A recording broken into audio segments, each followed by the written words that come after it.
Forgot how much fun a yo-yo is. It's almost like a bike. Like you go years without like riding one or using one, but then you get right back into form. Yeah, I still got it. If you look at this Yankee offense right now, they're like a broken yo-yo. It's sort of like they don't bounce up, but they hit a run and then it's kind of flat. The Yankees are a broken yo-yo.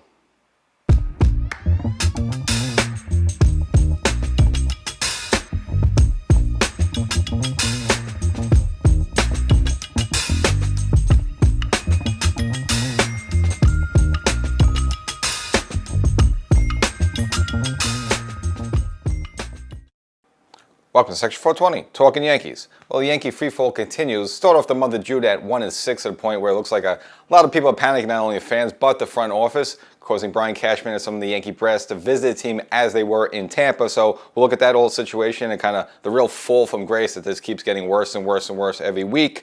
And, of course, plus we'll look at the team itself. Maybe some solutions come in terms of Giancarlo Stanton. Maybe can he come back and help this offense? We'll kind of give you an update on where some hurt Yankees are in their timeline to rejoin this team, where I don't know if they can help that much. And, of course, to be a little good news, we want to just be totally negative, but Clay Holmes added to the American League All-Star team there, so he will join Judge and Soto, and we'll kind of look into that, into his numbers there. Now, you might have a little bit of taste in your mouth about it because of that Boston game, which we want to talk about, but nevertheless, he will join his two Yankee brethren there and represent the Yankees in the All-Star game there, so give us a little something positive there. And, of course, and then last but not least, we'll look at the Yankee running game, which has completely disappeared. I know we kind of featured, Trevino and also Wells throwing out opposing runners, but what about the Yankees themselves? Pretty much have stopped stolen bases there, so we'll kind of dive into that story. So a lot of good stuff for you, mostly negative, a little positive, but we keep carrying on here. So before we get started, though, as you know, there's the audio podcast version of this show, Section 420 Talkin Yankees. So wherever you get your favorite podcast, just type it in there in the key search bar, Section 420 Talkin Yankees, boom, subscribe, follow, like. And of course, here on YouTube, if you're watching it for the first time, millionth time, make sure to subscribe there as well. And watch it on TV, you got to do a lot of work, got to do everything. Get the audio podcast, as well as get the YouTube show, get it all. Now, the last episode here on YouTube, we kind of recapped the end of June there, and of course, it wasn't good for the Yankees. It was sliding down, but trying to bridge some optimism, I guess, for the beginning of July there. And everything was set up for the Yankees to have at least a good start of the month. All right, you figure turn the page on the calendar. You got a new month. You're at home. The Cincinnati Reds are coming to a town. And they're a team about 7 to 8 games under 500. And, of course, right around that, you have the Red Sox coming back. And, obviously left a bad taste in your mouth. You remember that series at Fenway back in mid-June, especially that final game on Sunday Night Baseball where the Red Sox just ran all over the Yankees, stole like 9 bases, and absolutely embarrassed the Yankee catching staff there. So you figure, all right, it's a good opportunity, if you really, get back on their feet. We know the Yankees been slumping for the past 3 weeks, but unfortunately, it even got worse there. And if you look at that Reds series, in all 3 games, the Yankees never had a lead. I mean, the Reds got out in front all 3 games. I mean, and really, you look at even that last game, it was almost like kind of a blowout at home. July 4th at home at Yankee Stadium at the Yankees. It doesn't get more American than that. It's George Steinbrenner's birthday. And you lay an egg like that. Not only that, you had that little incident on the field, because we know the whole national anthem there. So really embarrassing for the Yankees. Again, this is a Reds team coming in. They're like 8 games under 500. I mean, you look up and down that lineup, and you're just like, who are these guys? And then if that's even worse, in the final game, you had Frankie Montas. Remember the Frankie Montas we had, who was just a complete bust? We traded for him. He had a bum shoulder. He comes back here and gets a win against the Yankees. I mean, he wasn't like Greg Maddux in his prime there, but held the Yankee offense down. And, of course, the Reds offense put 8 runs up on the board against the New York Yankees. So an absolute embarrassment to start the month. And then comes around like that is the Red Sox, where you look at that Friday night game. Probably, up to this point, it has to be the worst loss of the season. I mean, early on, there's some couple of bad runs. I remember the Sunday final game in Cleveland there, where the Yankees had a lead in the 10th inning and ended up losing that game. There was that Milwaukee game where the Yankees fought back, tied, but again, also lost in extra innings there. But this was another extra inning loss for the Yankees, which, again, the whole season, all their extra inning games pretty much end up in losses. But this one was a bad one. First of all, you had a huge base running blunder by DJ LeMahieu. Again, this guy's a veteran. You understand maybe struggling at the plate, okay, we can understand that. But at least base running instincts and knowing what to do and how many outs and stuff like that. He gets caught in a rundown where he's caught out, negates a run scoring coming home for the Yankees there. The Yankees could have used that run later on. And, of course, we all know the big moment in the 9th inning there, 3-2. One on against Clay Holmes, and Yoshida hits a 3-2 pitch for a home run, a game-tying home run. Ties the game at 3-3 at that point there. And, I know a lot of fans will be mad at Clay Holmes, and, we'll get into him a little later on. But as I mentioned on the podcast, shortly after that, right after that loss, that yeah, also look at Clay Holmes has not had steady work over the past couple of weeks, just mainly because the Yankees have been bad. He hasn't been in many safe situations, so it's hard to get regular work, and it's hard to expect him to be razor sharp. And again, he wasn't really sloppy in that game. I mean, he did get the first 2 outs pretty quickly. Gave up a pinch hit there, and then, of course, on a 3-2 pitch, so he was 1 strike away from getting out of the jam. And I thought the ball was pretty low. It wasn't like, a meatball down the middle there, but Yoshida with a good piece of hitting, went down and got it, and hit into the second deck there in right field there, and, of course, tied the game. And, of course, in extra innings, Tommy Kahnle surrenders a 2-run home run and puts the game away. And, again, this is an ugly loss for the Yankees because Nestor Cortes pitched great, pitched his heart out, gave the Yankees exactly only gave up 1 run there, and of course the Yankee bullpen faltered there, and at the absolute worst time for that to happen there. So it just got worse for the Yankees. Now you got a little reprieve, of course, in the second game. That's the one where Ben Rice went off and hit the 3 home runs, la-di-da, and you win the second game. But then you come to that Sunday night game, Sunday night baseball game. If you thought the one in June was embarrassing, this one was even worse because against Cutter Crawford, I mean, it looked like the Yankee offense, they didn't even bother. I mean, going into the 7th inning, he only had 56 pitches. I mean, you only see that in like a video game. So, and you saw some of his, pitches per inning. I mean, a couple of innings, he only threw like 7 pitches. Like, he threw more warm-up pitches than pitches in the actual inning itself, which is unbelievable. So, again, I don't know if the Yankees had any plans. Maybe they wanted to catch a flight or there was a party in the city they wanted to get to. I don't know. But the Yankee bats were absolutely silent.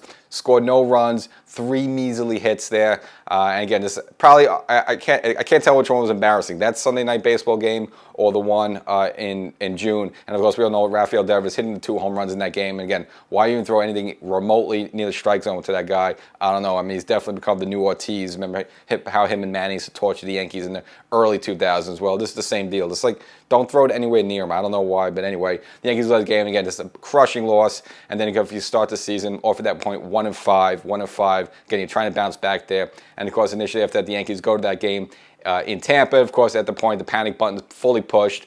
Brian Cashman had to join the team. Now, it's down in Tampa where the Yankees' headquarters is. So, of course, Hal and his cronies also came up to check out the team there, but didn't do any better there. And they dropped that first game there in Tampa 5-3.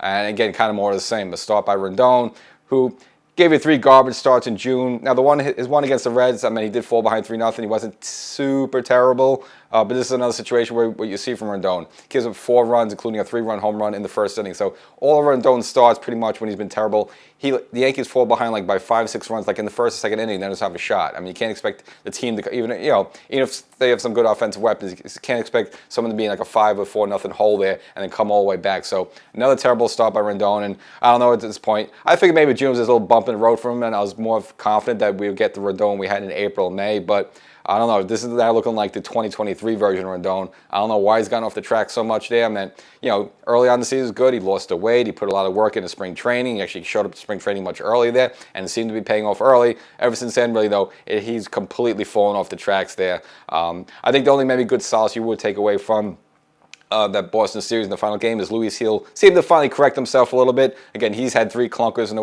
a row, and he pitched well enough. He deserved to win that game. I mean, he gave up the first home run to Devers in the 7th inning. Other than that, type of performance should get you a win, but unfortunately, Cutter Crawford just was blanking the Yankees. And again, the Yankees pretty much swinging at everything, swinging early, not working the counts, not fouling balls off.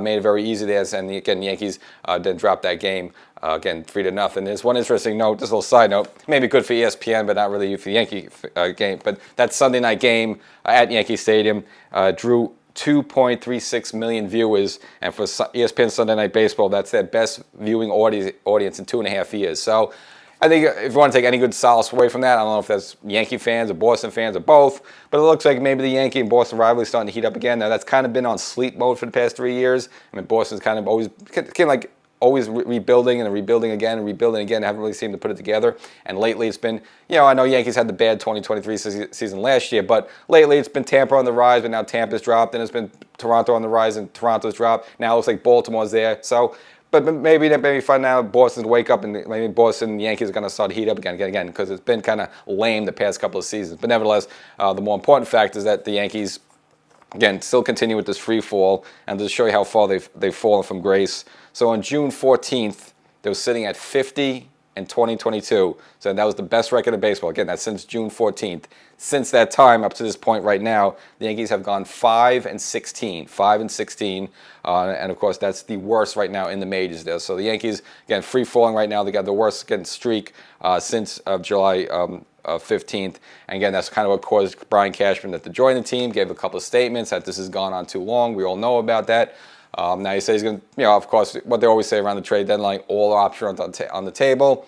I don't know about that. We'll see what he's going to do. And they tried to make some moves ready, do some things like bring in J.D. Davis, but they've hardly been using them. We'll get into that a little after that. But again, Yankees in a real bit rut right now, dropping further and further down in the AL East standings. And they're just damn lucky that, again, in June, Baltimore themselves had a 5-game losing streak. Otherwise, Yankees might be 7 or 8 games out right now there. So Yankees got to count their blessing. At this point, it's hard to see. I mean, how they're going to really rectify this. I mean, you even got to the point where, like, Soto, who's been, like, amazing for the Yankees, but even he's slipped under 300 if you look at his batting average right now. So Yankees got a lot of problems right now. I don't know exactly what the solution is going to be, but at least you could rely on someone like Garrett Cole. At least you know him. You got if you could just get Luis Seal to sort of pick up what he did in his last start there. But this Rendon thing's really gotten crazy there because again he's just been really flat now. 4 out of his 5 last starts there. So the Yankees have a lot of problems right now. Cashman has a lot on his hands. I don't know if there's an instant fix right now, but again fans are very panicky. Now, as you expect when things aren't going well for a team over an extended period of time, of course, you hear the fans calling, maybe it's Aaron Boone's fault, maybe it's time to fire him. Well, when I got to get into that whole thing, first of all, don't get your hopes up. I just don't see that happening at all with this Yankee organization and this Yankee front office. Now, look, if this was back in the 70s or early 80s with George Steinbrenner, would that be a possibility where he has his team, we have all these great expectations, they get off to a great start, and now floundering for really the better part of a month? Maybe I could see a bit back then, but this current regime under Hal Steinbrenner, more stable. The kind of like franchises like the New York Giants, for example, or the Pittsburgh Steelers. Again, they don't love firing head coaches like that, so I would not see that situation happening here. The only way it really happens here is that you would have to have like a free fall, like twice as bad as we're seeing right now. Then all these rumors in the clubhouse of players fighting, players questioning Boone, him having more blow-ups and stuff like that. If you get to that point where it's like extremely toxic, then you maybe see a situation where he's removed, but it just doesn't seem that's the case there, so I just don't see that happening at all. Again, you got to look at coming into the situation. Brian Cashman, I mean, he hired Boone. Boone's guy is his guy. And of course, Cashman's probably making out the lineup. All these things with the pitches and all the stats and all that stuff. That's all coming from Brian Cashman in the front office there. So Boone's just his guy. Again, Boone does his managing. I understand that, and he has to fight the umpires and get thrown out once in a while, stuff like that. But that's really an extension of Cashman there. So again, unless things just get absolutely toxic in the White House, don't get your hopes of that happening. And if you just want to look at a few things, lately there are some arguments you can make with the Yankees that maybe been some lackadaisical stuff. Of course, I mentioned that DJ LeMahieu bad base running blunder in the Friday night Boston game there at Yankee Stadium. We've had issues with Gleyber Torres, sometimes not hustling, sometimes making some bad fielding errors. And then, of course, remember the July 4th game, that embarrassing game, Trent Grisham mishandling what should have been a double, ended up getting turned a single, getting bobbled the ball there. And you've seen this bad play, bad base running mistakes, it's not paying and stuff like that. So all the little things like that made you figure, hey, the manager's not holding these people accountable and he should ream them out and scream and stuff like that and throw them out like that. Okay, there's an argument for that. But overall for this Yankee team, if you look at as I mentioned before, on June 14th, when they were 50-22, I mean, Aaron Boone seemed like a pretty good manager then. So just the fact that afterwards everything just kind of went off the wagon in terms of starting pitching's been bad, the offense has really been struggling, and then again, someone like reliable like Clay Holmes blows up, gives up a home run in a big spot in that Friday night game. So I mean, those things you can really point to Boone, is that all really his fault as well? Probably not, and I just don't think magically, if someone else was managing, Carlos Rendon wouldn't have all these clunky starts in a row, or somehow if someone else was managing, DJ LeMahieu would be hitting 300 there. So I understand those points there, but again, I just don't put that on Boone yet. And if you get, I don't even bother putting that post on X or creating that meme of Boone getting fired. It's just not going to happen. It would take a colossal collapse with this the way the saying organizations run right now. They'll make a decision at the end of the year. Let's just say somehow, some way they don't make the postseason, which even as bad things are looking right now, they're probably going to make the postseason. But let's just say that doesn't happen. That's 2 years in a row. The New York Yankees are not in the postseason. Well, just by default, they'll have to make a move, even though whether it's Boone's fault or not, then you'll see a decision there. But something happened in the middle of the season, it's not going to happen. So don't get your hopes up like that. And again, this Yankee organization's getting very buttoned up, and it's not going to do something like that in the middle of the year. So if you want him gone, you at least got to put up with him at least until the end of October. Now, the Yankee offense, as we know, has been punchless, and again, so the start of the season looked very different. You had Volpe there in the leadoff spot, getting on with Soto, and then Judge hitting some 3-run home runs, and things were looking good in Yankee land. But unfortunately, that all kind of collapsed there, mainly with Volpe, who kind of just stopped hitting for for one of the reasons there. And of course, Boone had to make the switch with him and Ben Rice. We'll get into that a little after. But as you look at the Yankee lineup overall there, it's been very flat. I mean, you look at the bottom maybe 4 or 5 players there, and they're almost all automatic outs at this point there. So kind of part of the problem as well is not only the starting pitching's been bad, but of course the offense has also been quite lame. So you figure what will be a good shot in the arm would be Giancarlo Stanton, but of course still going to be far away there. So unless somebody can rely on short term. So while in Tampa there, the Yankees, I guess the front office there, they kind of gave some updates on some of the Yankees at least been waiting to hear on, and one of them is of course Giancarlo Stanton, where look, he's having a good start of the year. Of course, unfortunately, he had an opportunity to be an all-star himself. Again, he was second in voting for the DH spot there, but of course had the hamstring injuries, missed so much time there, so he's kind of fallen in favor, and again, wouldn't be ready to play in that game anyway. But of course, he's been a better version of himself here in 2024, so if you could add him to this lineup just by default, it would help things out and make them better. But unfortunately, look, he's still a ways away. Now, they said right after the All-Star game, he's probably going to start some rehabbing and a minor league stint there, but at best, you're not looking at him till the end of July. So the Yankees still have to get through the rest of this month, which they've gotten off to a bad start without him. And again, you're probably not going to see him till the end of July. And of course, another big name out there that would have been great in this situation is Jason Dominguez. Of course, the center field himself. I mean, that would have been perfect for the Yankees, where you have Judge DH and let Dominguez play out the center during these hot months. But according to the Yankees, he doesn't really even close to ready. They have him at the Yankee camp doing some light stuff there, but just the way Boone said, he's not even close to ready. There is probably the original timetable where maybe late August you could see maybe something from him. But again, I kind of showcased it maybe a couple episodes ago, though. There's a good shot maybe we don't see him at all for 2024, where they say, you know what, he's rehabbing, but also, we got to protect this guy for the future, and they just might shut him down for the year. So I wouldn't be shocked if that happens. And again, he'll be out of the mix, which again, that's kind of disappointing, because even from back in spring training, we kind of figured, yes, we'll get Cole back, and he's rehabbing, he seemed like he's back. But we also were expecting to have Jason Dominguez some point in the season, where again, right now it looks like we're not going to get a good chance we don't get him at all. But even with Stanton back, I mean, there's still a lot of guys that are got to be pulling their weight more. Now, we'll give a slow clap to DJ LeMahieu for getting over a 200 batting average. That's just right now. He could blow that in a couple of games, but still, he's not giving you nearly enough what you need there. Gleyber Torres has got to be better than this, and it seems like he's in and out of the lineup a lot, dealing with that hamstring issue or the groin issue that keeps cropping up a little bit. Now, it hasn't been, I guess, painful enough or hurt enough to put him in on the IL, but you've seen he's been pulled out. He got pulled out of the Baltimore series, got pulled out of the Boston series there, and even when he was kind of having his head blunders and stuff like that during the Mets game, Boone actually did sit him down for 2 games there, so Boone with a little discipline. But again, Gleyber has to be much better than this. He's not even close to the form of the Gleyber we saw back in 2018 and 2019. And again, even someone like Verdugo, who we like, and he's been really coming over here well, seems to be a fan favorite, gives you great defense in left field, but he needs to pick it up. And he's only hitting like about 245 right now. He needs to be better than that. So if you look at this Yankee offense with Wells and Trevino, look, we know what they are. They're a catcher. They're going to hit around 240, 230, but their job is really catching. You don't expect offense at them. But if you look at the Yankee lineup, the last 4 or 5 guys in that lineup are pretty much automatic outs. So you can understand why someone like Cutter Crawford on Sunday Night Baseball could just go through that lineup like Swiss cheese there, because other than maybe the top 3 there, the rest of the guys are pretty much automatic outs there. So even with Stanton coming back there, this Yankee offense right now, the way they're constructed, is still not enough. So then you get back to Cashman's statement saying all options are on the table. Seems like they're going to make some moves there. I mean, it's seemingly they're going to need a third baseman, because again, DJ LeMahieu, if you can have him as your full-time third baseman, even if he's got a batting average slightly over 200, that's great. That's not enough. I mean, it's a corner infield spot there where you need much more production than that. And then Gleyber Torres, I don't know whether, maybe does need an IL, so just get off that groin, get off that hamstring for a week there. Maybe that'll help him out there, and just give more time to Oswaldo Cabrera, which we've seen, and can't be any worse than Gleyber Torres. I mean, so that might be the better option there. So the Yankees are going to have to, great getting Stand back, but also some guys that are already there, they're going to have to pull their weight more, or Cashman, I think, will make some move, probably likely third base. Now, a solution the Yankees already had could have been really something to solve third base, but they only want to seemingly be using it, and that's J.D. Davis, because the former Giant that the Yankees picked up off the waivers from the Oakland A's. Now, you figured they were going to bring him in here, he could play first, he could play third, and it seemed like they were considering him even before the move, before Rizzo went down there and had to bring up Ben Rice there, so he seemed like he was in the mix.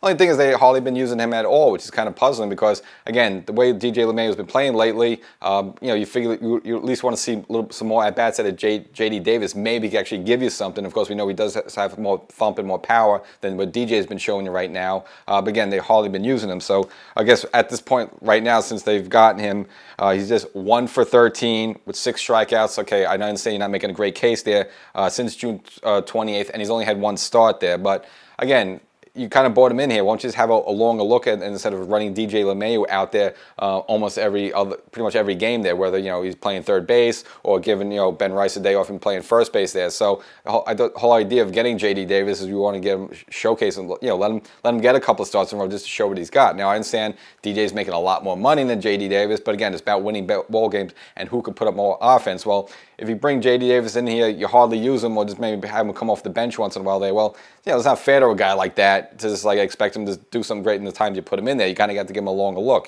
Baseball, they say it's a marathon, not a sprint there. So I don't know why they even bother bringing him in here. Now, suppose they want to just, maybe just kind of reserve him, just use him against lefties. Okay, I can understand that. But if you're seeing what you're seeing from DJ LeMahieu, I mean, that's what he is right now. I mean, yeah, great. He just got the batting average a little over two. What does he have on the season? Maybe 2 doubles. That's it. He hasn't even hit a home run yet. He lined 1 good against off the wall in the Boston series. Great whoop-de-doo there, but you're not really seeing much power from him at all there. I mean, at least put J.D. Davis in there, maybe give him 3 or 4 games in a row where you can just see some steady pitching and maybe come up with something. But for some reason, maybe it's because of money, maybe because DJ LeMahieu's reputation, they're sticking with him at third base versus J.D. Davis there. So, I think Cashman's also going to make some bullpen moves as well that I kind of documented several times.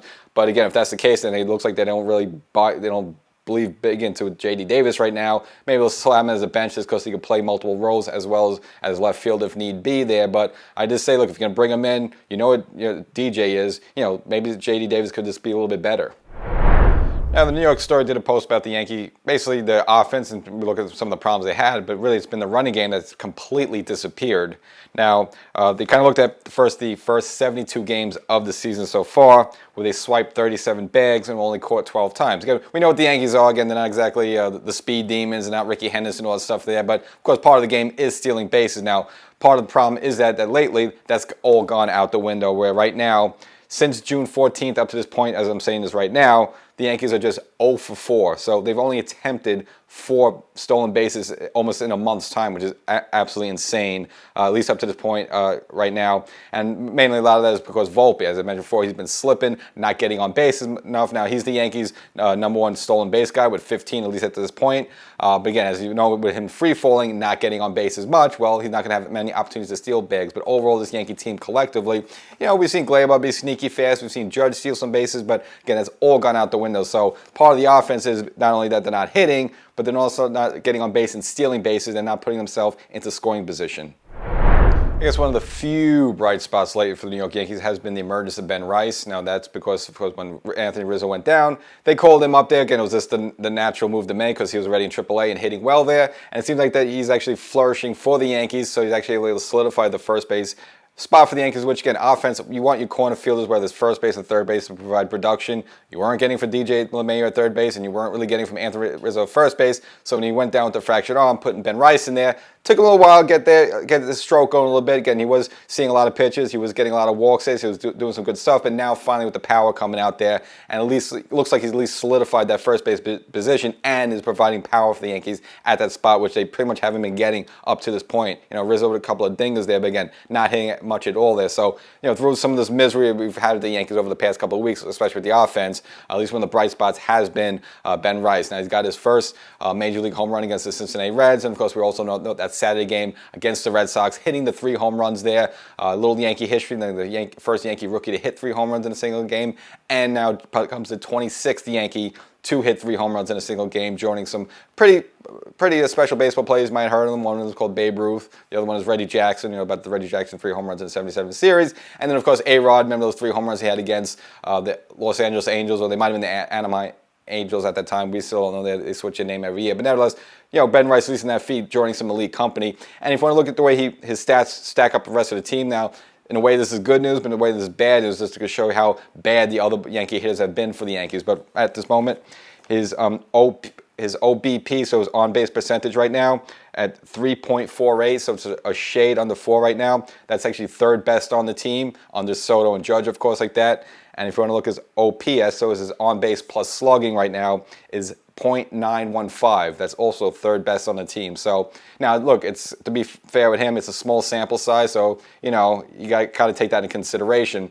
But just the fact that in the couple of weeks he's been up here for the Yankees right now, he's his third on the team in those important power power numbers that you judge hitters on, right behind Judge, right behind Soto. So that's the good news there. But the bad news is that this rookie, this 25-year-old that just came in here is doing better than pretty much 90% of the rest of your hitters. That's kind of a problem there. And the reason that Boone eventually put him into the leadoff spot there during the end of that Red Series there is the real fall from Volpe, who, he started off the season great. We like that Volpe that we saw there in Houston. I mean, he looked like a different player. They had him in the 6th spot there. Now, people were worried a little bit when they switched him to the leadoff spot. Could he handle it? Is he going to be the same player? Seemed like he was doing well with that for a while, but actually he's been slumping a little bit. So the good news of Ben Rice there being put in the leadoff spot, well, it's good for him. But also it means that Volpe's doing bad. And now lately you've seen Volpe being moved down to 5th, 6th spot in the lineup, where maybe Boone feels maybe there'll be less pressure on him and maybe he can get back into form. So, that was the good news with him of Ben Rice. But that comes at the fact that now Volpe had become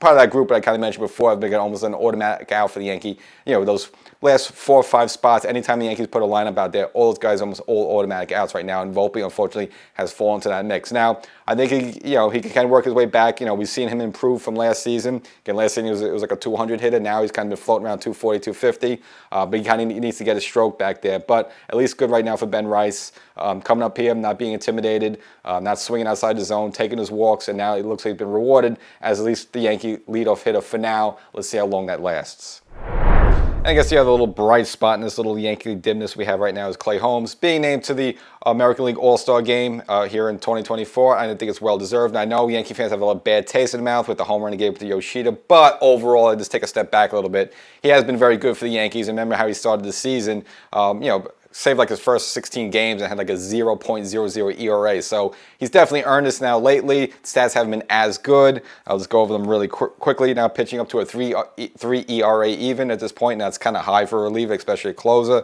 But nevertheless, probably a lot had to do with that 2-run home run. But again, most of the way, he was pitching them to start the season at a 0 ERA there. But 36 innings pitched. He's given up 16 runs, 12 of them earned only. 39 hits in 36 innings. That's, you don't like to see that. That's like more a hit than inning. But also 37 strikeouts and only 8 walks. So 8 walks in 36 innings pitch is pretty darn good. And if you look at his ground ball ratio, right now he's 3rd in the American League. So 66.7 of his balls hit against him are grounders. So if he puts some runners on, maybe he can also get a lot of double plays there. And I think, again, I think he does deserve it. I don't think this is like some sort of pity party thing. And plus the Yankees have been in this real bad funk for almost about a month now. He's not been in many save situations. So hard to showcase yourself to get more saves and pitch better when you're playing right now for a team that's playing lousy. So you kind of look there. Now you look at some other Yankees. Luis Gil probably would have been on the track to make the All-Star game as well. But of course he had 3 miserable starts in a row, and that probably took him out of the running. So Holmes will join both Soto and Aaron Judge there in the All-Star game. So that's the episode. I know mostly negative news. The team seems to be in turmoil right now, but it looks like Brian Cashman is finally starting to crack the whip a little bit. So let's see what that does for the team. But your mission right now, of course, is to subscribe to the audio podcast version of Section 420 Talkin Yankees. And hopefully by next time, there'll be a little bit better news for you.